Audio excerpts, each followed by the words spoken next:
कि मुझे ऐसा लग रहा था कि मेरा एक पैर कटा है जो थाई के पास से राइट पैर है।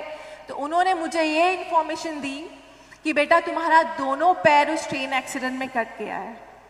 मेरा जो राइट पैर है वो थाई से नहीं है और जो लेफ्ट पैर है वो नी से नहीं है। मैं आपके सामने इस वक्त यहाँ पे प्रोस्थेसिस आर्टिफिशियल लिम्ब पर खड़ी हूँ। अल्हम्दुलिल्लाह, अल्लाह का लाख लाख शुक्र है, एटलीस्ट मैं खड़ी हूँ आपके सामने। CET पास किया, 3rd रैंक लिया मैंने all over Maharashtra in PH Kota.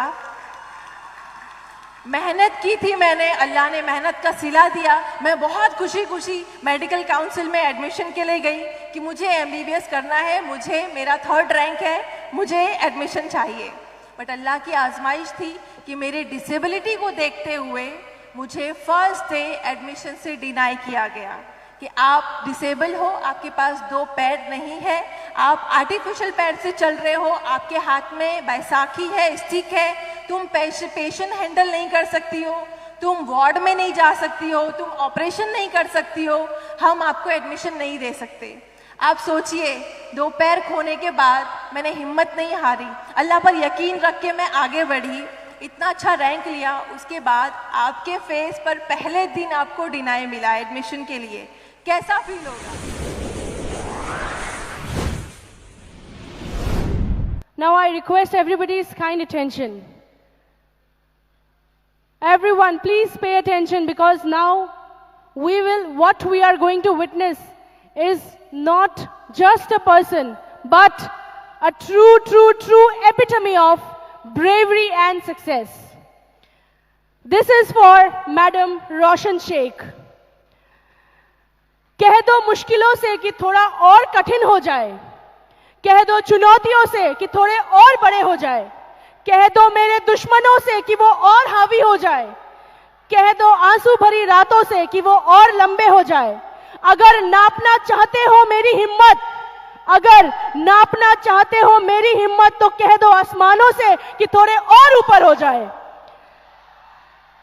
Ladies and gentlemen, we have here the lady who has defied every odds to touch the skies. She has proven that sky is not the limit, because she is determined to surpass all limits and prove that success is not a luck, it is a decision, it is a choice. Here is not a mere life story, but a history about a battle which she will tell you about. Rather than me, if ma'am narrates her inspirational story, I am sure it will touch all of your lives, and the ones we always complain, she has risen above all odds. So please, with a standing ovation, welcome Madam Roshan Sheikh. She is, of course, definitely a beautiful motivational speaker who is going to motivate us. So with an applause and a standing ovation, please welcome Madam Roshan Sheikh, who has come all the way from Bombay to here. Ma'am, the stage is all yours, the crowd is all yours.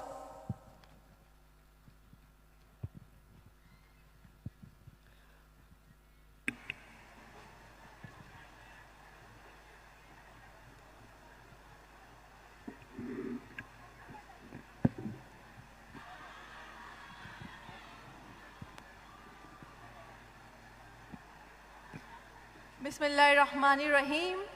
नाम से अल्लाह के करती हूँ आगाज़े बयां, नाम से अल्लाह के करती हूँ आगाज़े बयां, जो निहायत रहम वाला है बहुत ही मेहरबान। अस्सलामु अलैकुम व रहमतुल्लाहि व बरकातुहू। यहाँ पर आए हुए हर एक स्टूडेंट, यहाँ के teachers, specially thanks to Badruddin Ajmal साहब, अजमल फैमिली, अजमल फाउंडेशन, उनकी पूरी टीम का मैं बहुत ज़्यादा शुक्रगुजार हूँ कि उन्होंने मुझे यहाँ पर मदऊ किया, इनवाइट किया, आप लोगों के सामने अपनी स्टोरी रखने का मौका दिया। इस मौके की तलाश मुझे कई सालों से थी। मैं आपसे शेयर करना चाहती हूँ, जब मैंने MBBS क्लियर किया था उस वक्त अजमल फाउंडेशन से मुझे कॉल आई थी। मैं बहुत ज़्यादा एक्साइटेड थी और मैंने बहुत दुआएं की अल्लाह से कि अल्लाह मुझे एक दफ़ा आसाम में आना है, एक दफ़ा यहाँ पर आना है, यहाँ की ऑडियंस से इंट्रोड्यूस होना है। और आई एम सो हैप्पी, मैं आपको बता नहीं सकती मैं कितनी ज़्यादा खुश हूँ, अल्लाह के शुक्रगुजार हूँ कि आज वो दिन है, आज वो मौका है कि मैं आज आपके सामने as a motivation speaker, as a MD doctor, as a life coach खड़ी हूँ और आपसे मुखातिब हो रही हूँ। मेरे लिए बहुत प्राउड की बात है।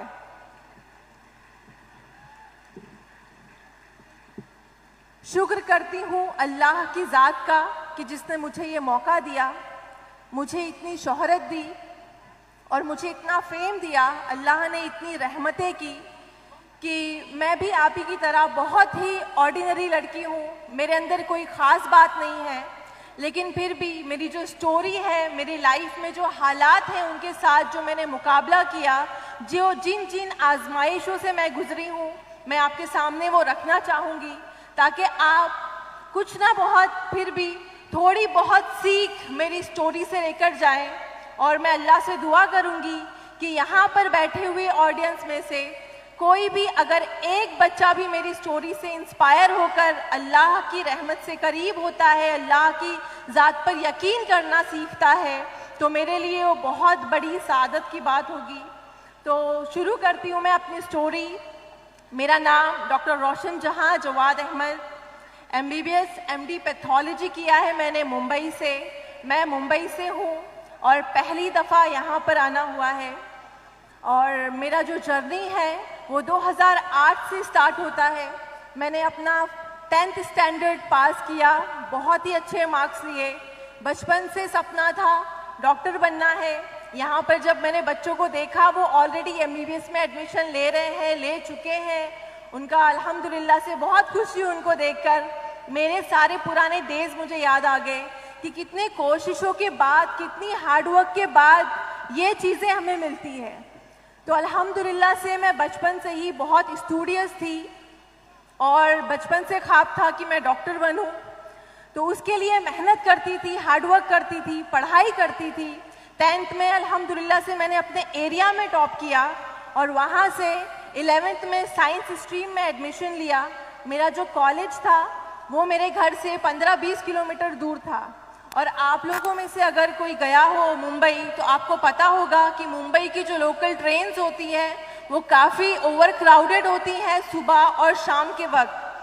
मुझे अच्छी तरीके से याद है, मैंने अपना 11th स्टैंडर्ड में एडमिशन लिया था। सिर्फ 3 महीने हुए थे मुझे लोकल ट्रेन से ट्रैवल करते हुए। और उस दिन 7 अक्टूबर 2008 दिस वाज द डे जब मेरे एग्ज़ाम्स चल रहे थे और मैं अपना एग्ज़ाम्स देकर कॉलेज से घर की तरफ आ रही थी। रोज़ की तरह रूटीनली मैंने अपना ट्रेन लिया बांद्रा से जोगेश्वरी के लिए, जो 15 से 20 किलोमीटर दूर है। लेकिन रोज़ की तरह मैं ट्रेन के डब्बे में बैठी और जब मेरा डेस्टिनेशन आने वाला था, मैंने सोचा कि मैं अब ट्रेन के एक डब्बे से उठकर दरवाजे की तरफ जाऊं। और उसी वक्त अल्लाह की एक आजमाइश आई मेरे ऊपर। मैं उस चलती हुई ट्रेन से गिर पड़ी। उस चलती हुई लोकल ट्रेन से गिरने के बाद 1 मिनट के लिए मेरा जहन माउफ हो गया। मुझे कुछ समझ नहीं आया मेरे साथ क्या हुआ। जब मैंने आंखें खोली तो ट्रेन की जो पहिए थे बहुत नज़दीकी से मेरे सर के ऊपर से जा रहे थे। मैंने बहुत यकीन के साथ अल्लाह से दुआ की कि अल्लाह शायद मैं ट्रेन के डब्बे में सो गई हूँ, मैं कोई डरावना ख्वाब देख रही हूँ। और मैं बस दुआ करके मैंने अपनी आंखें बंद की इस उम्मीद में कि अल्लाह जब मैं दोबारा आंखें खोलूँ तो मैं अपने आप को ट्रेन के डब्बे में पाऊँ। जब मैंने दोबारा आंखें खोली, अल्लाह को मंजूर नहीं था, अल्लाह की आजमाइश थी, अल्लाह की मसलियत थी, मैंने अपने आप को ट्रेन की पटरी पर पाया। 2 स्टेशन के बीच में चलती हुई ट्रेन से मैं गिर पड़ी और ट्रेन की पटरियों पर जब मैंने अपने आप को पाया, मैं उस वक्त बुरके में थी। मेरा बुरका पूरा लहू लहान हो चुका था। ट्रेन की पटरियों पर मैं बैठी हुई थी और मैंने देखा कि मेरा जो राइट पैर है वो थाई से कट चुका है। हमारे जो लोअर लिम्ब होता है उसमें सबसे बड़ी वेसल होती है फीमोरल आर्टरी। यहाँ पे जो मेडिकल स्टूडेंट है उनको पता होगी। मेरी वो आर्टरी क्रश हो गई थी, बोन क्रश हो गई थी, मसल क्रश हो गए थे। मैंने देखा उस बहते हुए खून को अपनी बॉडी से, लेकिन अल्लाह का करम था, मैं बेहोश नहीं हुई। मैंने मदद के लिए पुकारा आसपास। मैं 2 स्टेशन के बीच में गिरी थी, मदद आने को टाइम लगी, लोग आने के लिए वक्त लगे। लेकिन जब लोग आए तो लोगों ने हेल्प नहीं की क्योंकि उन्हें पुलिस का डर था। मैंने अपने बैग से डायरी तक निकाल कर दी उनको कि ये मेरे घर का नंबर है। एटलीस्ट उस वक्त मेरे जहन में एक ही बात चल रही थी कि मैं इस हालत में हूँ, खुदा ना खास्ता मैं मर जाऊं तो मुझे लावारिसों की तरह नहीं मरना है। एटलीस्ट कोई एक फैमिली मेंबर मेरे पास होना चाहिए। मैं बस अल्लाह से उस वक्त दुआएं कर रही हूँ कि बस अल्लाह किसी ना किसी तरीके से मेरी जो भी कंडीशन है, मैं इस हालत में हूँ, मेरी फैमिली को पता चल जाए। ये बात 2008 की है। उस वक्त सेल फोन इतने आम नहीं होते थे, हर बच्चे के पास सेल फोन नहीं होता था। तो मेरे बैग में एक डायरी थी, उस पर घर का फ़ोन नंबर था। मैं बस लोगों से रिक्वेस्ट कर रही थी कि मेरे घर पर फ़ोन लगा दो। अल्लाह की आजमाइश थी, किसी ने फ़ोन नहीं लगाया। मैं बहुत देर तक उस रेलवे ट्रैक पर पड़ी रही। फिर रेलवे वर्कर्स आए, मुझे उठाकर स्टेशन लेकर, स्टेशन से गवर्नमेंट हॉस्पिटल लेकर गए बाय प्रोटोकॉल। और अल्लाह की दूसरी आजमाइश उस वक्त आई जब मुझे गवर्नमेंट हॉस्पिटल लेकर गए और वहाँ पर डॉक्टर का स्ट्राइक चल रहा था। कोई भी डॉक्टर नहीं था available, only nurses was there. Nurses ने मेरी सुपरफिशियल ड्रेसिंग की और मुझे ट्रॉली पर छोड़ दिया। मेरा एक्सीडेंट सुबह में हुआ और शाम तक मैं उस हॉस्पिटल के ट्रॉली पर कॉरिडोर में ऐसे ही पड़ी रही। बाय द टाइम मेरी फैमिली को जब इंफॉर्मेशन मिली, वो लोग आए, मुझे डिस्चार्ज कराकर प्राइवेट हॉस्पिटल लेकर गए और फिर वहाँ से मेरा सही ट्रीटमेंट हुआ। 3-4 महीने में एडमिट रही और उस प्राइवेट हॉस्पिटल जाकर जब मुझे बेहोशी का इंजेक्शन लगाया, एनेस्थीसिया दिया गया, तब मैं बेहोश हुई। मल्टीपल सर्जरीज हुई और उसके बाद जब मैं होश में आई तो मुझे मेरी बड़ी बहन ने बताया, जो बहुत शॉकिंग था मेरे लिए, कि मुझे ऐसा लग रहा था कि मेरा एक पैर कटा है जो थाई के पास से राइट पैर है। तो उन्होंने मुझे ये इन्फॉर्मेशन दी कि बेटा तुम्हारा दोनों पैर उस ट्रेन एक्सीडेंट में कट गया है। मेरा जो राइट पैर है वो थाई से नहीं है और जो लेफ्ट पैर है वो नी से नहीं है। मैं आपके सामने इस वक्त यहाँ पे प्रोस्थेसिस आर्टिफिशियल लिम्ब पर खड़ी हूँ। अल्हम्दुलिल्लाह, अल्लाह का लाख लाख शुक्र है, एटलीस्ट मैं खड़ी हूँ आपके सामने। मैं चल पा रही हूँ आपके सामने। अल्लाह का बहुत बड़ा करम है। लेकिन जब 2008 की बातें मैं याद करती हूँ, उस वक्त कोई आइडिया नहीं था कि क्या होगा ज़िंदगी के साथ। और मैं आपको बताती चलूँ कि मेरे जो अब्बू थे, हमारी फाइनेंशियली कंडीशन काफ़ी लो थी उस वक्त। मेरे अब्बू वेजिटेबल वेंडर थे, उनकी एक हाथ गाड़ी थी कांदे और बटाटे की। उस वक्त घर का गुजारा काफ़ी मुश्किल था। जिस वक्त मेरा एक्सीडेंट हुआ, आप बिलीव नहीं करेंगे, मेरी फैमिली के पास सिर्फ 1000 रुपीज़ थे और वो भी हमें अपने घर के ओनर को रेंट पे करना था। उस मुश्किल हालात में यहाँ पे मैं देख पा रही हूँ बहुत से 16 साल के बच्चे हैं, 15 साल के बच्चे हैं। आप इमेजिन कीजिए कि 1 मिनट में आपसे दोनों पैर छिन जाएं, आपके घर के माली हालात ऐसे हो, कोई उम्मीद नहीं हो, आप क्या क्या सोचेंगे, आपके जहन में कितनी सारी चीज़ें जाएंगी। सेम कंडीशन मेरी थी।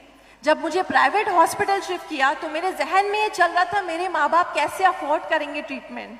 और जो लोग मेरी इयादत को आते, मुझे देखने आते, तो वो रहम दिली में कुछ ऐसी बातें करते जो मुझे बुरी लगती, जो मेरे दिल को चूर चूर कर देती। मेरा दिमाग शैटर्ड हो जाता उस वक्त कि जो भी जुमले बोलते वो, कि 16 साल की बच्ची है, मुस्लिम माशरे से ताल्लुक़ रखती है, इसके माँ बाप ऑलरेडी इतने गरीब हैं, इनके पास एक वक्त के खाने के लिए पैसे नहीं हैं।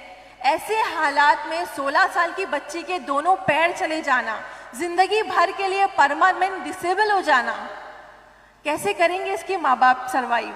ये कैसे सरवाइव करेगी? इसको तो उस एक्सीडेंट में मर जाना चाहिए था। इसको अल्लाह ने क्यों जिंदा रखा है? ये सारे अल्फाज मैं सुनती अपने कानों से और मेरा भी 16 साल का जहन था। मैं भी सोचती कि अल्लाह ने मुझे दूसरी जिंदगी क्यों दी है? इससे बेहतर होता कि अल्लाह मुझे उस वक्त मौत दे देते।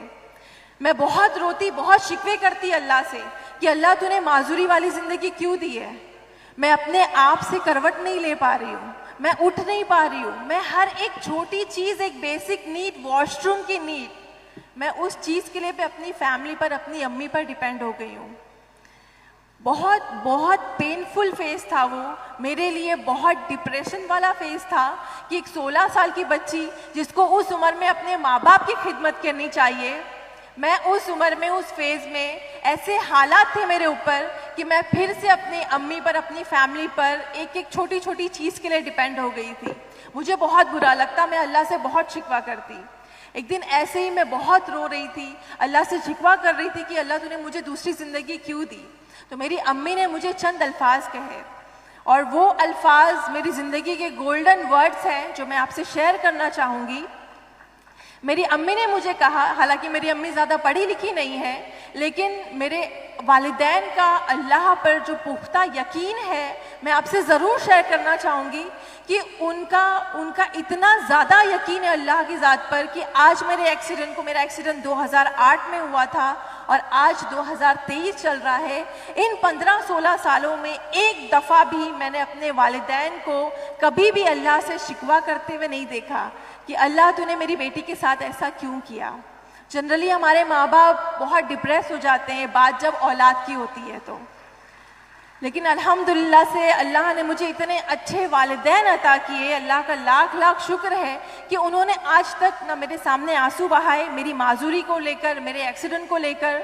और अम्मी ने मुझे उस वक्त ये अल्फाज कहे कि बेटा हम फ्यूचर नहीं देख सकते, हम भले ही अशरफुल मखलूकात हैं, हायर स्पीसीज है, हमारे पास ब्रेन है, लेकिन हम मुस्तकबिल नहीं देख सकते।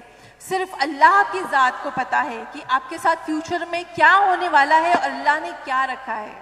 अल्लाह अपने उन्हीं बंदों को आजमाता है, उन्हीं को आजमाइशों में डालता है, उन्हें मुश्किलात में डालता है जिन्हें वो अजीज़ है, जिन्हें वो मोहब्बत करता है। और अल्लाह की आजमाइशों पर उसके सच्चे बंदे सब्र करके आगे बढ़ते हैं। तो अल्लाह ने आजमाइशें दी है अगर तुमको, तो तुम अल्लाह की प्यारी बंदी हो।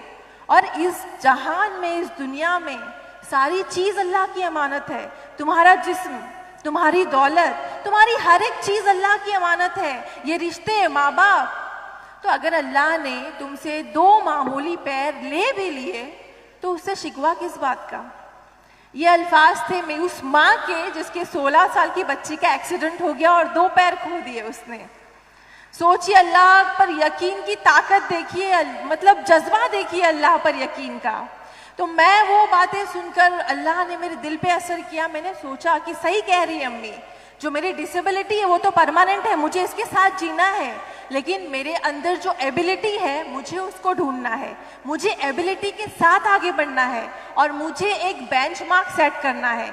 डिसेबिलिटी के बाद जो लोग बोलते हैं कि डिसेबिलिटी के बाद एक इंसान फैमिली पे बोझ होता है, सोसाइटी पे बोझ होता है, मुझे ये जो सोसाइटी का स्टिग्मा है, ये सोच है, इसको गलत साबित करना है और मुझे इनिशिएटिव लेना है इसके लिए। तो अल्हम्दुलिल्लाह से मैंने ये इनिशिएटिव लेके एक गोल सेट किया, अल्लाह से दुआएं की और मेरा एक्सीडेंट 11th स्टैंडर्ड में हुआ था। मैंने वो ईयर स्किप नहीं किया। मुझे बहुत अच्छे डॉक्टर्स मिले, मेरे टीचर्स मिले। यहाँ पर जब आपके टीचर्स को फेलिसिटेट किया जा रहा था, बहुत बहुत प्राउड की बात है कि आपको इतने अच्छे टीचर्स मिले हैं। ऑलवेज आप कहीं भी जाओ, आप कितनी बड़ी भी पोस्ट पे हो जाओ, अपने टीचर्स को रिस्पेक्ट करना कभी भी नहीं भूलना। बिकॉज अपने माँ बाप के बाद एक टीचर है जो बगैर गरज के आपके लिए, आपकी बेहतरी के लिए, आपके फ्यूचर के लिए सोचते हैं और मेहनत करते हैं। तो मेरे टीचर्स भी अल्हम्दुलिल्लाह बहुत अच्छे मिले मुझे। तो इन सारे लोगों ने मुझे करेज किया उस नेगेटिव फेस में, उस डिप्रेसिव वाले फेस में। फैमिली का सपोर्ट रहा, मैं अपनी एबिलिटी को लेकर आगे बढ़ी। मेरे पास डिसेबिलिटी थी, मेरे पास 2 पैर नहीं थे, मैं बेडरिडन थी, मैं चल नहीं पाती थी, मैं उठ नहीं पाती थी, लेकिन मैंने उस टाइम को यूटिलाइज किया। मैंने 11th का एग्ज़ाम दिया घर बैठकर, व्हीलचेयर पे मेरी अम्मी मुझे गोद में स्कूल लेकर गई, कॉलेज लेकर गई। उसके बाद मैंने 12th किया, HSC क्लियर किया, डिस्टिंक्शन लिया, मैंने 75% लिया। उस डिप्रेशन वाले फेस में भी एक जज्बा था, एक जुनून था कि भाई मुझे करना है, डॉक्टर बनना है मुझे और लोगों को करके दिखाना है कि डिसेबिलिटी के बाद मैं बोझ नहीं हूँ। दुनिया जो मुझे बोझ समझ रही है कि माँ बाप के ऊपर बोझ हो गई है, 2 पैर नहीं है, इसके साथ शादी कौन करेगा, इसकी क्या होगी लाइफ, मुझे ये चीज़ें हटानी थी। तो उसके लिए मेहनत भी करनी थी, क्योंकि मैंने आसपास देखा था कि जितने भी डिसेबल लोग हैं उनको फैमिली वाले बोझ समझते थे, उनको सोसाइटी का सपोर्ट नहीं मिलता था, सिस्टम का सपोर्ट नहीं मिलता था। तो बात सिस्टम की आई तो मैं आपको बताना चाहूँगी कि मैंने जब HSC में 75 डिस्टिंक्शन लिया, then common entrance test pass किया, उस तब ज़माने में स्टेट लेवल पे होता था, अब जो नीट हो गया है वो CET था। तभी मैंने CET पास किया, 3rd रैंक लिया मैंने ऑल ओवर महाराष्ट्र इन PH कोटा। मेहनत की थी मैंने, अल्लाह ने मेहनत का सिला दिया। मैं बहुत खुशी खुशी मेडिकल काउंसिल में एडमिशन के लिए गई कि मुझे MBBS करना है, मुझे मेरा 3rd रैंक है, मुझे एडमिशन चाहिए। बट अल्लाह की आजमाइश थी कि मेरे डिसेबिलिटी को देखते हुए मुझे फर्स्ट डे एडमिशन से डिनाई किया गया कि आप डिसेबल हो, आपके पास 2 पैर नहीं है, आप आर्टिफिशियल पैर से चल रहे हो, आपके हाथ में बैसाखी है, स्टिक है, तुम पेशेंट हैंडल नहीं कर सकती हो, तुम वार्ड में नहीं जा सकती हो, तुम ऑपरेशन नहीं कर सकती हो, हम आपको एडमिशन नहीं दे सकते। आप सोचिए, 2 पैर खोने के बाद मैंने हिम्मत नहीं हारी, अल्लाह पर यकीन रख के मैं आगे बढ़ी, इतना अच्छा रैंक लिया। उसके बाद आपके फेस पर पहले दिन आपको डिनाई मिला एडमिशन के लिए, कैसा फील होगा? मैं बहुत मायूस हुई, सिस्टम से हुई, अल्लाह की ज़ात से नहीं, सिस्टम से मायूस हुई कि मैं जब चल रही हूँ, मैं आपके सामने जिस हालत में हूँ उस हालत में उनके सामने गई थी, तो उन्हें मेरी डिसेबिलिटी को नहीं देखते हुए मेरी एबिलिटी को देखना चाहिए था, बट उन्होंने मेरा ऑन पेपर डिसेबिलिटी देखा और सिस्टम के लॉ के मुताबिक मुझे डिनाई किया। मेरे पास कोई दूसरा ऑप्शन नहीं था। मुझे लगा कि शायद मेरा डॉक्टर बनने का सपना पूरा नहीं होगा, लेकिन मैं आपको बार बार कह रही हूँ कि अल्लाह की ज़ात पर जब पुख्ता यकीन हो, आपके माँ बाप की दुआओं का साथ हो और आप जब अपना 100% दो ना किसी भी ख्वाब को पूरा करने के लिए, अल्लाह गैब से रास्ते निकालता है। और ये मेरे साथ एक दफ़ा नहीं, कई दफ़ा हुआ है। अल्लाह ने गायबाना मदद की है मेरी। हम सिर्फ कहानियों में, स्टोरीज में, हदीस में सुनते हैं कि अल्लाह गैबी मदद करता है। बेशक अल्लाह की ज़ात पर वैसा यकीन करेंगे ना आप, शुबे वाला नहीं, पुख्ता वाला यकीन कि आपने मांगी अल्लाह से रोकर दुआ, अल्लाह पूरा करेगा।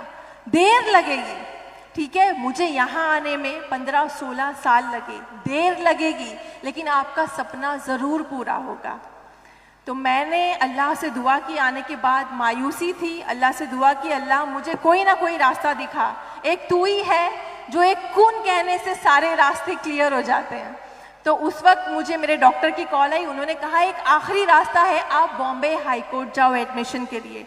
मेरे लिए बहुत शॉकिंग था कि कोई भी स्टूडेंट एडमिशन के लिए कोर्ट कैसे जाता है, और कोर्ट के नाम से हर कोई डरता है। मैं भी बहुत डरी कि कोर्ट कैसे जाना है, क्या करना है, कोई प्रोसीजर पता नहीं था। बट हिम्मत की, मुझे पछतावा नहीं चाहिए था ज़िंदगी में कि मैंने अपना एक आखिरी रास्ता भी छोड़ा। मैं बॉम्बे हाई कोर्ट गई, मेडिकल काउंसिल के अगेंस्ट मैंने केस किया, और मेरा केस मुंबई का पहला केस था जो बॉम्बे हाई कोर्ट में 86% डिसेबल लड़की ने मेडिकल में एडमिशन के लिए किया था। रेफरेंस के लिए कोई केस नहीं था, एग्जाम्पल के लिए कोई केस नहीं था। मेरा जीतना, मेरे हक में फैसला आना बहुत नामुमकिन था, लेकिन अल्लाह से दुआएं की, माँ बाप से कहा दुआएं करने। 3-4 महीने मेरी हियरिंग हुई, सारे एविडेंस अगेंस्ट थे कि डिसेबिलिटी है, एक मेडिकल लॉ है जो 20 साल पुराना है, उसके अकॉर्डिंग जो 40 to 70% डिसेबल है वही एलिजिबल कैंडिडेट है। मैं 86% ऑन पेपर डिसेबल हूँ, मतलब 86% माजूर हूँ, तो इस वजह से मुझे डिनाई मिला था। अब उस लॉ को, जो 20 साल पुराना कानून है, उसको चैलेंज करना बहुत बड़ी बात है। और सबको लगता था कि शायद मेरे हक में फैसला नहीं आएगा, मुझे भी लगता था कि नहीं आएगा, लेकिन वो एक मौजज़े का वेट था, इंतज़ार था कि क्या पता जजमेंट के दिन कुछ ऐसा हो जाए जो मैंने सोचा भी ना हो। और जब आखिरी दिन था, और इन 3 सालों में मैंने कभी भी लोकल ट्रेन से ट्रैवल नहीं किया था एक्सीडेंट के बाद से, मुझे लोकल ट्रेन की आवाज़ सुनकर डर लगता था, पूरा फ्लैशबैक होता था। लेकिन एक जज्बा था, मैंने कहा आपको, मुझे जिद हो गई थी कि मैं किसी ना किसी तरीके से, मुझे जज को ये दिखाना था कि मेरे अंदर पैशन है, मुझे मेडिकल में एडमिशन दिया जाए। मैंने पहली दफ़ा एक्सीडेंट के बाद जजमेंट के आखिरी दिन लोकल ट्रेन ली मेरे घर से बॉम्बे हाई कोर्ट। और ये बात जज को बहुत ज़्यादा इम्प्रेस हुई कि एक नॉर्मल बंदा लोकल ट्रेन में ट्रैवल नहीं कर सकता, ये लड़की इतना जिद है इसको कि इसको मेडिकल में एडमिशन चाहिए, उसके लिए लड़की कुछ भी करने के लिए रेडी है। और उन 3 महीनों में उन्होंने मुझे ऑब्जर्व किया कि मुझे कितनी ज़्यादा ज़रूरत है इस मेडिकल में एडमिशन की। ये सब करते हुए अल्लाह ने उनके दिल में बात डाली और वो हुआ जो किसी को उम्मीद नहीं थी। 2011 अगस्त में बॉम्बे हाई कोर्ट में एक हिस्टोरिक डिसीजन लिया और फैसला मेरे हक में आया। ये बहुत बड़ी बात थी मेरे लिए, मेरे जैसे फिजिकल डिसेबल कैंडिडेट्स के लिए, जिनके लिए कोई रास्ता नहीं बचता था कि वो लॉ के अगेंस्ट जाकर कोई भी नहीं मेडिकल में एडमिशन ले पाता था। और अल्हम्दुलिल्लाह से मैं बहुत लकी समझती हूँ अपने आप को कि अल्लाह ने आजमाइशें तो रखी मेरी ज़िंदगी में, बट उन आजमाइशों को लड़कर जब मैं आगे आई तो मेरे जैसे बहुत सारे लोगों के लिए एक बेंचमार्क सेट हुआ, एक नई राह दिखी और मेरे साथ साथ हज़ारों डिसेबल कैंडिडेट जो है वो उसका फ़ायदा उठा रहे हैं, जो बहुत बड़ी बात है मेरे लिए। और अल्हम्दुलिल्लाह से ये जो आजमाइशें आती है ना, जब आप उन पर सब्र रखकर आगे बढ़ते हो तो अल्लाह ने खुद कहा है कि अगर आप मेरी दी हुई मुश्किलात और आजमाइशों पर सब्र रख के आगे बढ़ोगे ना तो आपको उसका 10 गुना अजर मिलेगा। आपकी उम्मीद से ज़्यादा अल्लाह अता करता है। मैंने अल्लाह से सिर्फ मांगा था अल्लाह मुझे मेडिकल में एडमिशन दे दे। मैंने अल्लाह से कोई डिमांड नहीं की थी कि अल्लाह मुझे इंडिया के प्रेस्टीजियस कॉलेज में एडमिशन देना, बट ये मुश्किल दी अल्लाह ने मुझे। उस मुश्किल का सिला मुझे ये मिला कि मुझे मेडिकल में एडमिशन के लिए सेठ जीएस मेडिकल कॉलेज मिला, जो इंडिया का प्रेस्टीजियस मेडिकल कॉलेज है मुंबई में। अल्हम्दुलिल्लाह से 5 साल MBBS के रहे, बहुत मुश्किलात आई। मैं ये नहीं कह रही कि बहुत इजी था मेरे लिए, एक नॉर्मल बच्चे के लिए भी मुश्किल होता है मेडिकल में एडमिशन लेना, उसकी पढ़ाई करना, पास होना। मेरे लिए काफ़ी मुश्किलात थी, हर जगह पर मुझे काफ़ी दर्द हुए, पेन हुआ, हिम्मत टूटी। हर रात जब मैं दर्द में तड़पती और रोती अपने आर्टिफिशियल पैरों की वजह से, क्योंकि लेक्चर्स में 8-8 घंटे हमें खड़े रहना पड़ता, प्रैक्टिकल हॉल में जाना पड़ता, तो बहुत दिक्कतें आई। लेकिन हर रात मैं अल्लाह से दुआ करती, अल्लाह मुझे हिम्मत दे, अल्लाह मुझे हिम्मत दे और मुझे ताकत दे कि मैं लोगों की ये जो सोच है, जो अज़्म लिया है मैंने, मैं उसको पूरा कर सकूं। और अल्हम्दुलिल्लाह बहुत ज़्यादा खुशी हो रही है कि 2016 में मैंने ये जो सोच थी लोगों की डिसेबिलिटी के बाद बोझ होते हैं डिसेबल कैंडिडेट, उसको बहुत ही खामोशी से मिटा दिया और फर्स्ट क्लास से मैंने MBBS पास किया अपना। MBBS जब क्लियर किया फर्स्ट क्लास से, बहुत खुश हुए सब, मीडिया में भी बहुत ज़्यादा चर्चा हुई और लोगों ने बहुत, मेरी जर्नी जो रही बहुत इंस्पायर किया है लोगों को।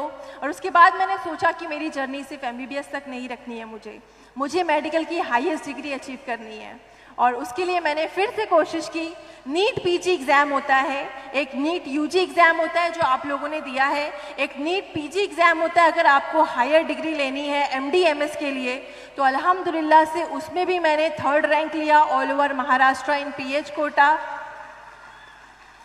ऐसे ही सेम मैं भी खुश हुई थी कि मैंने MBBS पास किया है, मैंने नीट PG क्लियर किया है, अब MD की डिग्री के लिए मुझे कोई रुकावट नहीं आएगी। और मैंने इंटर्नशिप की थी। MBBS के बाद आपको 1 साल इंटर्नशिप करनी होती है जिसमें आपकी नाइट ड्यूटीज़ लगती हैं, आपकी कैजुअल्टी ड्यूटीज़ लगती हैं, आपको 36 घंटे 30 घंटे आपको नॉन स्टॉप काम करना होता है। मैंने अल्हम्दुलिल्लाह से सारी ड्यूटी बखूबी अंजाम दी।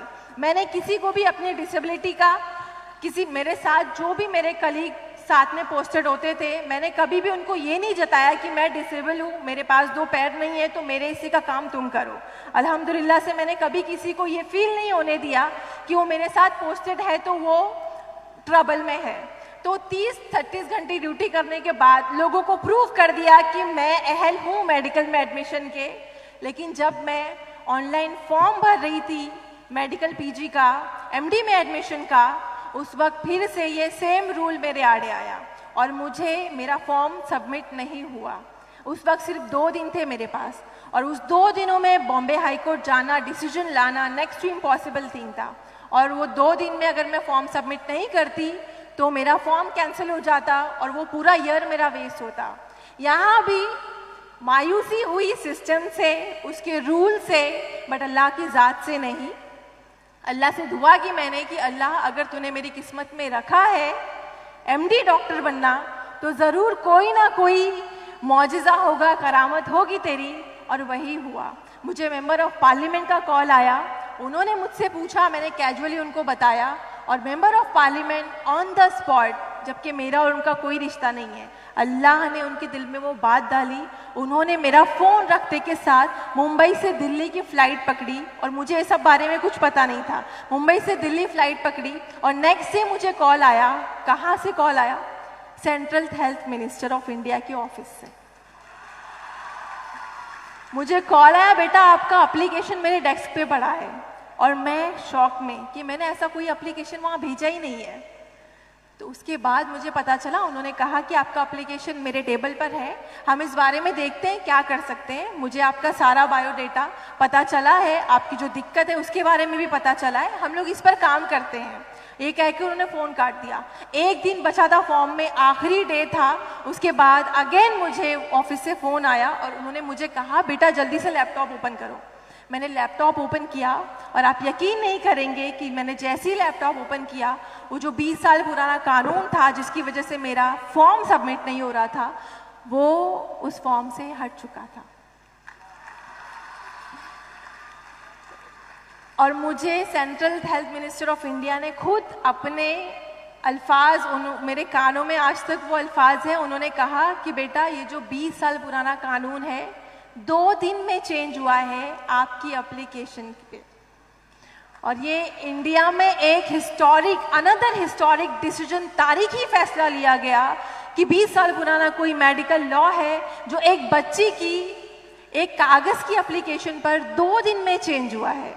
अल्हम्दुलिल्लाह, अल्लाह का लाख लाख शुक्र है कि उसका रीज़न मेरा एप्लीकेशन बना, मैं उसकी रीज़न बनी हूँ। मैं बहुत ज़्यादा शुक्रगुजार हूँ अल्लाह की कि अल्लाह ने भले ही बहुत सारी आजमाइशें रखी मेरी ज़िंदगी में, लेकिन उसका सिला अल्लाह ने हज़ारों करोड़ों गुना ज़्यादा दिया। और जब मैंने फॉर्म, वो लॉ हट गया, मैंने फॉर्म अपना सबमिट किया और अगेन मुझे एमडी के लिए सेठ GS medical college Parel Mumbai में मुझे एडमिशन मिला एमडी के लिए। और 3 साल मैंने अपना एमडी पैथोलॉजी डिग्री किया। अल्हम्दुलिल्लाह से लास्ट ईयर मैंने फर्स्ट क्लास से एमडी पैथोलॉजी क्लियर किया है। मेरे हॉस्पिटल में मैंने 4th रैंक लिया। और ये जो सारी जर्नी रही है आपके सामने, बहुत ही चुनिंदा या फिर बहुत कम जो परेशानियां हैं मेरी ज़िंदगी में, जो हाईलाइट परेशानियां हैं वो मैंने शेयर की है। और ऐसे अगर मैं अपनी परेशानियां गिनाऊं और आजमाइशें गिनाऊं तो रात भी हो सकती है, लेकिन उसके बावजूद, इन सारी चीज़ों के बावजूद मैं अल्लाह ताला की बहुत ज़्यादा शुक्रगुजार हूँ कि अल्लाह ने आजमाइशों के बाद मेरी ज़िंदगी में इतनी सारी मोहब्बतें दी हैं, आप लोगों के दिलों में इतना फेम दिया है, मुझे इतने अच्छे माँ बाप दिए, इतने अच्छे असातिज़ा दिए, टीचर्स दिए। अल्हम्दुलिल्लाह से आप लोगों की नज़रों में इतनी इज़्ज़त दी, मैं बहुत शुक्रगुजार हूँ उसकी। और एक और वाक़या मैं बताना चाहूँगी आपको कि इस वक्त जो मैं आपके सामने खड़ी हूँ, मैंने आपको बताया है कि मेरा एक जो राइट पैर है वो थाई से नहीं है, थाई से आर्टिफिशियल पैर है। लेफ़्ट पैर जो है वो नी से आर्टिफिशियल है। उसके साथ साथ एक और आजमाइश है कि जो सैक्रम बोन होती है, हमारी जो हड्डी की बोन है जिस पे हम रेस्ट करते हैं, एक सैक्रम बोन है अपनी हड्डी की, जो लास्ट रीढ़ की हड्डी होती है, उसमें मुझे 2019 में बहुत सीवियर बैक पेन हो रहा था। और जब मैंने MRI कराया तो मुझे पता चला कि उसमें 6 से 7 सेंटीमीटर का एक ट्यूमर भी है। तो वो जानकर बहुत दुख हुआ था कि अल्लाह ने 2 पैर लिए, उसके बाद एक ट्यूमर भी दिया। लेकिन अगेन फैमिली ने बहुत सपोर्ट किया कि अल्लाह की आजमाइशें हैं, उस पर सब्र रखकर आगे बढ़ो। मैंने वो ऑपरेट किया, लेकिन वो कुछ ऐसे कॉम्प्लिकेटेड एरिया में है जहाँ से वो पूरा नहीं निकल सकता। तो अभी मैं आपके सामने 2 पैर नहीं है मेरे पास, आर्टिफिशियल पैरों पर खड़ी हूँ मैं। मेरे बॉडी में एक ट्यूमर भी है, बट उसके बावजूद भी अल्लाह का शुक्र है, अल्हम्दुलिल्लाह। तो आप सबसे ये सारा स्टोरी शेयर करना, लाइफ के फैक्ट शेयर करने का मतलब ये नहीं है कि मैं आपसे हमदर्दी चाहती हूँ, मैं आपसे अप्रिसिएशन चाहती हूँ। मेरा मकसद यहाँ पर आने का, ऑल द वे मुंबई से सर ने मुझे इनवाइट किया, ये मकसद सिर्फ ये है कि आप लोग इंस्पायर हों, आप लोग अल्लाह की ज़ात पर यकीन रखना सीखें, आप लोग अपनी आने वाली ज़िंदगी की परेशानियों से लड़ना सीखें। आज का जो दौर है वो बहुत फास्ट फॉरवर्ड दौर है, कॉम्पिटिटिव दौर है, बहुत कॉम्पिटिटिव। चाहे आप कोई भी फील्ड लो, एजुकेशन फील्ड लो, लाइफ का फील्ड लो, अपना जॉब प्रोफेशनल फील्ड लो, हर चीज़ में कंपटीशन है। और कंपटीशन के साथ साथ स्ट्रेस है, डिप्रेशन है। और ये डिप्रेशन हमारी जो नौजवान नस्ल है वो झेल नहीं पा रही है, वो उससे कम्पीट नहीं कर पा रही है।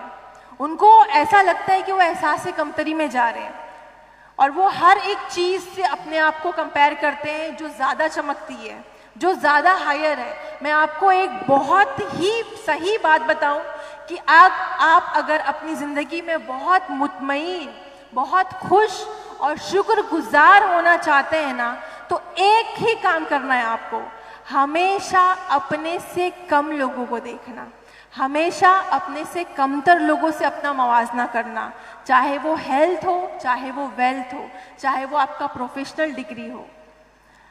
मैं आपको गारंटी देती हूँ आप कभी भी शिकवा नहीं करेंगे अल्लाह से।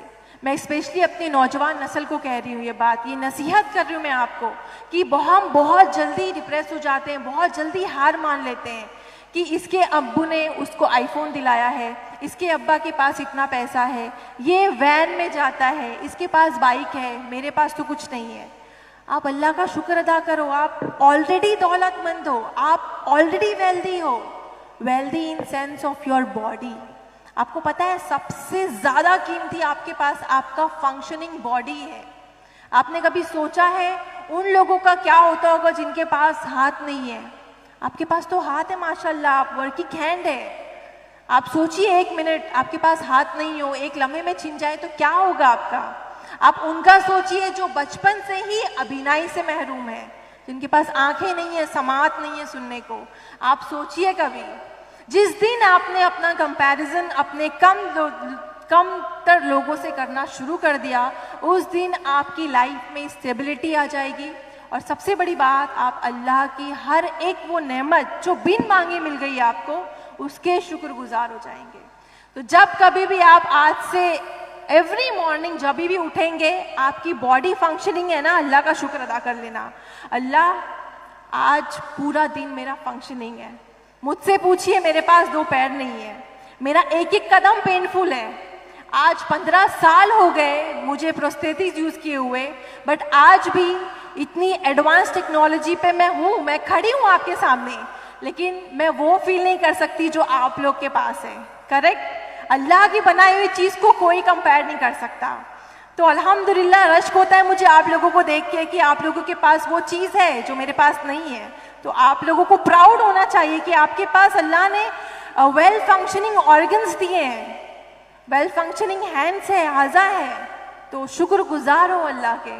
और दूसरी बात मैं ये कहना चाहूँगी कि हमारी अगेन नौजवान नस्ल को ये सीख देना चाहूँगी कि हम आजकल नाशुक्रे हो गए अपने पेरेंट्स को लेकर, अपने वालिदैन को लेकर। हमें अपने वालिदैन की कुर्बानियाँ नहीं नज़र आती। हमें ऐसा लगता है कि हमें पढ़ाना लिखाना, हमें परवरिश देना और हमें बहुत अच्छा चीज़ें मुहैया कराना उनका फ़र्ज़ है, उनकी ड्यूटी है। मैं मानती हूँ वालिदैन का फ़र्ज़ है, वालिदैन की ड्यूटी है हमें अच्छी परवरिश देना, हमें अच्छी तालीम देना, हमें हर वो चीज़ मुहैया कराना जो हम मांगते हैं। लेकिन आपने कभी ये सोचा है कि हमारा क्या रोल है, हमारी क्या जिम्मेदारी है वालिदैन की तरफ?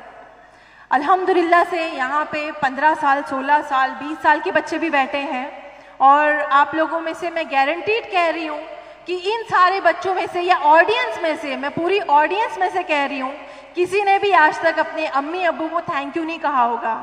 थैंक यू इसलिए कि उन्होंने आपको इतना बड़ा किया, थैंक यू इसलिए कि उन्होंने आप पर अपनी जवानी खर्च कर दी, थैंक यू इसलिए कि उन्होंने इतनी सारी कुर्बानियाँ कर दी आप पर, लेकिन हमें रियलाइज़ नहीं होने दिया। जिस दिन आप पैदा होते हैं ना, उस दिन के बाद से हमारे जो माँ बाप हैं, अल्लाह ने उनको बनाया वैसा है। अल्लाह ने माँ बाप के दिल में वो चीज़ डाली है कि जिस दिन बच्चा पैदा हुआ उस दिन के बाद से माँ बाप अपनी सारी ख्वाहिशात, अपनी सारी डिज़ायर्स कुर्बान कर देते हैं सिर्फ आपको खुश रखने के लिए, सिर्फ औलाद को खुश रखने के लिए। और इस दुनिया में सिर्फ 2 मुखलिस रिश्ते हैं, माँ बाप का औलाद के साथ। माँ बाप ऐसी हस्ती है आपके पास जो बेलौस मोहब्बत करती है आपसे, और ये वो 2 हाथ हैं जो आपके लिए बगैर किसी वजह के, बगैर किसी फायदे के आपके लिए उठते हैं अल्लाह के दरबार में। तो आप लोग उनकी वैल्यू कीजिए, आप प्लीज़ उनकी रिस्पेक्ट कीजिए। आपके पास अगर माँ बाप हैं, दोनों हयात हैं आपकी ज़िंदगी में अभी, आप बहुत लकी हो, बिलीव में आप बहुत लकी हो। मैं इसलिए कह रही हूँ कि लास्ट ईयर मैंने अपने अब्बू को खो दिया। मेरे अब्बू इस दुनिया में नहीं रहे, अल्लाह उनकी मग़फ़िरत करे, उनको जन्नत में आला मकाम नसीब करे। मैंने अपने अब्बू को खोया है। मुझे पता है कि हमें जो अल्लाह ने बगैर मांगे दिए ना इतने अच्छे वालिदैन, हमें उनकी कदर नहीं होती है। जब ये दुनिया से चले जाते हैं, जब इनका साया हमारे सरों से हट जाता है, तब हमें रियलाइज़ होता है कि हमने कितनी बड़ी चीज़ खो दी, कितनी बड़ी नेमत खो दी। उनके हयात में हमें कभी रियलाइज़ नहीं होगा। तो मैं वो पछतावे से गुज़र रही हूँ, मुझे उनकी कमी फ़ील होती है हर जगह। मैं नहीं चाहती आप भी फील करो, इसलिए मैं कह रही हूँ अगर आपके वालिदैन हयात हैं तो आप जाइए और आज ही अपने वालिदैन को थैंक यू बोलना। एक वर्ड शुक्रिया आपके मुंह से। आपके वालिदैन जब सुनेंगे ना, उनकी आंखों में चमक देखना। उनको आपके पैसों की ज़रूरत नहीं है, उनको आपके प्यार की, आपके वक्त की ज़रूरत है। आप लोग माँ बाप के साथ वक्त गुजारिए। आई नो कॉम्पिटिटिव ज़माना है, बहुत फास्ट फॉरवर्ड ज़िंदगी है, लेकिन माँ बाप जो है ना बूढ़े हो रहे हैं, उनको 24 घंटे में से 1 मिनट दीजिए। 60 सेकेंड, 60 सेकेंड में तो हम 3-4 रील्स देख लेते हैं, करेक्ट? 1 मिनट तो दे ही सकते हैं ना। सिर्फ पूछ लो तुम अम्मी अब्बू कैसे हो, बस काम खत्म हो गया। मैं ये नहीं बोल रही आप कमा के उनको पैसे दो, आप घंटों बैठ कर उनकी खिदमत करो, ये नहीं कह रही हूँ। आपने सिर्फ सुबह में उठकर माँ बाप का चेहरा देख लिया ना, उनको कुछ पूछा भी नहीं, चेहरा देख लिया, आपको हज के बराबर सवाब है। सोचिए कितना बड़ा मर्तबा है माँ बाप का, और हम क्या करते हैं उनके साथ, और हम कितनी सारे सवाब नहीं कमा रहे हैं जो फ्री में हमें मिल रहे हैं। हज पर जाना आना सबके लक की बात नहीं होती, किस्मत की बात नहीं होती, लेकिन अल्लाह ने तो हर दिन हमको दिया है कि भाई तुम कमाओ सवाब, हज के बराबर कमाओ सवाब। माँ बाप को सिर्फ देख लो मुस्कुराते हुए, माँ बाप से सिर्फ पूछ लो हाल चाल। तो अपने माँ बाप की रिस्पेक्ट कीजिए, उनकी वैल्यू कीजिए, उनकी दुआओं में बहुत तासीर रखी है अल्लाह ने, बहुत बड़ा मर्तबा है उनका। माँ बाप अगर अपने औलाद के हक़ में जो भी दुआ मांगे ना, उस दुआ के बीच और अल्लाह के बीच कोई भी शय हायल नहीं होती, इतना बड़ा मर्तबा है उनका। और मैंने वो फील किया है, मैंने बारहा फील किया है कि मेरे माँ बाप की वजह से, उनकी दुआओं की वजह से मुझे आज ये मकाम मिला है। अगर मैं अपने माँ बाप की खिदमत नहीं करती, मैं अगर अपने माँ बाप को खुश नहीं रखती हो, मुझसे खुश नहीं होते हो, मेरे हक़ में दुआ नहीं करते, तो मैं आज यहाँ नहीं होती। ये शोहरतों की बुलंदी हमें नहीं मिलती, ये शोहरतों की बुलंदी हमें नहीं मिलती जो अपने माँ बाप की नज़रों से गिर गए होते। तो आप सबसे रिक्वेस्ट है, माँ बाप की वैल्यू कीजिए, उनकी खिदमत कीजिए अगर वो हयात हैं तो, और मुश्किलों से लड़ना सीखिए, कभी भी हार नहीं मानना। बहुत टेंडेंसी है आजकल नौजवानों में कि हम छोटी छोटी चीज़ों से बहुत मायूस होकर सुसाइडल अटेम्प्ट तक पहुंच जाते हैं। मेरी ज़िंदगी में लाखों मोड़ ऐसे आए जहां पर मुझे बहुत ऑप्शन थे बहुत कुछ करने के, लेकिन अल्लाह पर यकीन रखकर मैंने आगे बढ़ी। और मैं आपके सामने एक लाइव एग्जाम्पल हूँ कि अगर आप अपनी ज़िंदगी में आने वाली कोई भी परेशानी हो, आपकी फाइनेंशियली परेशानी हो, क्योंकि मेरे अम्मी अब्बू वेजिटेबल वेंडर थे, मेरे अब्बू, मेरे पास एक वक्त खाने के लिए पैसे नहीं थे, उस वक्त में भी मेरे माँ बाप ने मुझे तालीम दी, हम सारे भाई बहनों को तालीम दी।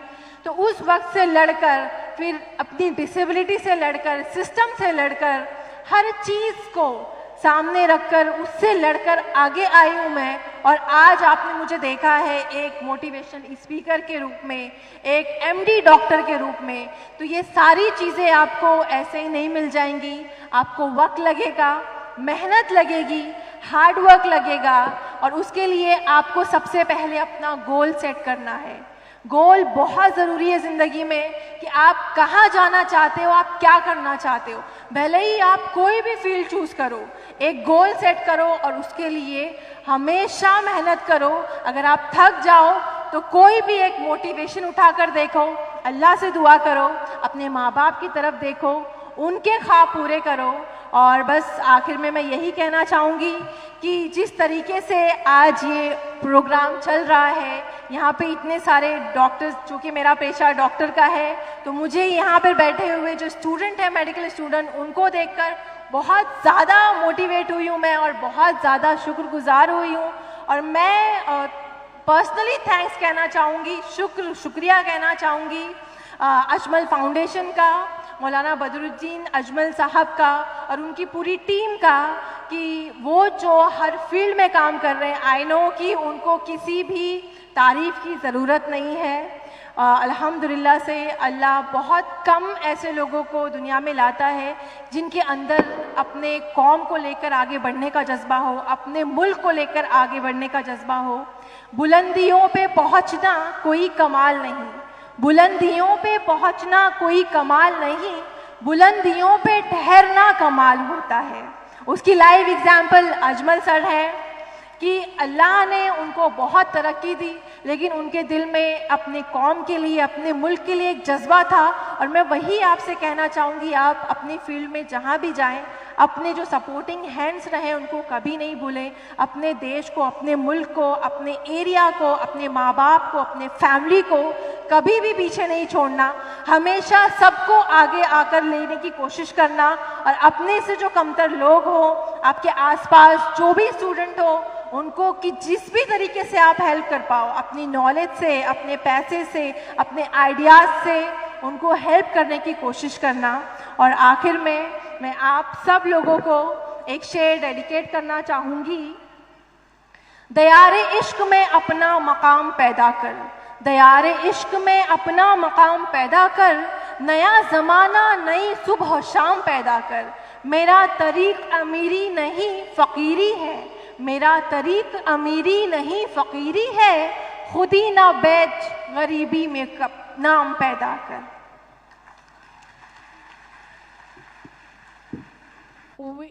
We will be speechless. Indeed we are. The reaction of the audience says it all. Amazing, extraordinary, true epitome of bravery and success and fighting with a zeal. Thank you so much, Madam Roshan Sheikh.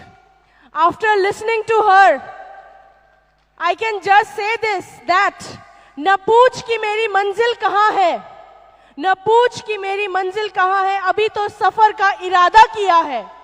न पूछ कि मेरी मंजिल कहाँ है, अभी तो सफर का इरादा किया है। न हारूंगी हौसला चाहे कुछ भी हो जाए, ये मैंने किसी और से नहीं, खुदा से और खुद से वादा किया है। She is a true spirit. Thank you so much, madam. We are graced by your words. मैं सबसे पहले डॉक्टर रोशन जहां शेख और उनके हस्बैंड, उनका कोई तारुफ ही नहीं करा, भाई आ गया हो, इनको एक गमछा मैं अपने हाथ से दूंगा। इनको एक जोरदार तालियों से स्वागत करो। ये डॉक्टर रोशन शेख के हस्बैंड हैं और बहुत दूर से तकलीफ करके आए बॉम्बे से। एक गमछा मुझे दो भाई। सर पहनो। नहीं वो पहले दिया, मैंने नहीं दिया, तो मैंने नहीं दिया ना। अरे मेरा वाला दो यार, वो सबसे अच्छा। नहीं आप मत करो, लाओ मेरा वाला दो। इसको आप याद करके ना, मैं साइन करके दूंगा। जोरदार तालियां।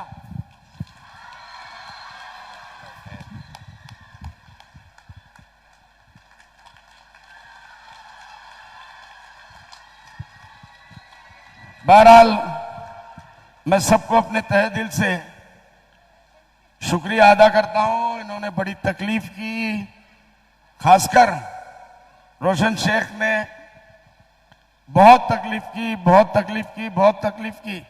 5 साल से जब मैंने इनका मोटिवेशनल स्पीच नहीं, उस वक्त तो इनकी कारगुजारी सुनी। हमारे मेन मेहमान जो बॉम्बे से